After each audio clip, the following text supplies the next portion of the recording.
رات گئے زرتاج گل کو ضمانت دینے والے چیف جسٹس محمد ابراہیم خان کون؟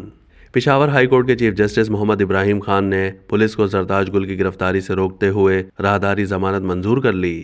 چیف جسٹس محمد ابراہیم خان نے ریمارکس دیے کہ ہماری روایت نہیں کہ خاتون کو گرفتار کریں، ایک خاتون کے لیے اتنی زیادہ پولیس نفری تعینات کی گئی ہے۔ زرتاج گل کو ضمانت دینے والے چیف جسٹس محمد ابراہیم خان اس فیصلے کے بعد سے سوشل میڈیا پر خوب چھائے ہوئے ہیں اور یہ جاننے کی کوشش کی جا رہی ہے کہ آخر چیف جسٹس محمد ابراہیم خان کون ہیں۔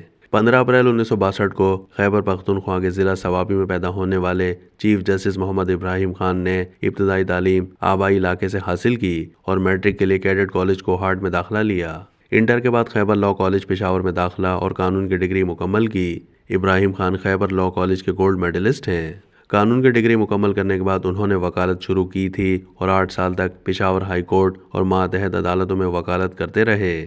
محمد ابراہیم خان نے اپنے جوڈیشری کیریئر کا آغاز سال 1993 میں ایڈیشنل ڈسٹرکٹ اینڈ سیشن جج سے کیا اور ان کی پہلی تعیناتی کوہاٹ میں ہوئی۔ لوور جوڈیشری سے پشاور ہائی کورٹ کے چیف جسٹس بننے والے جسٹس محمد ابراہیم خان اہم عہدوں اور مختلف عہدوں میں تعینات رہے۔ جسٹس ابراہیم خان ایڈیشنل سیشن جج کوہاٹ، چارسدہ، مانسہرہ، ہری پور اور پشاور رہے ہیں، جبکہ ڈسٹرکٹ اینڈ سیشن جج شانگلہ، ڈی آئی خان، ہنگو اور مردان میں فرائی سر انجام دے چکے ہیں۔ وہ جج انسداد دہشت گردی ایبٹ آباد، پشاور بھی رہے ہیں، جبکہ سن 2013 سے سن 2016 تک 3 سال احتساب عدالت کے جج بھی رہے ہیں۔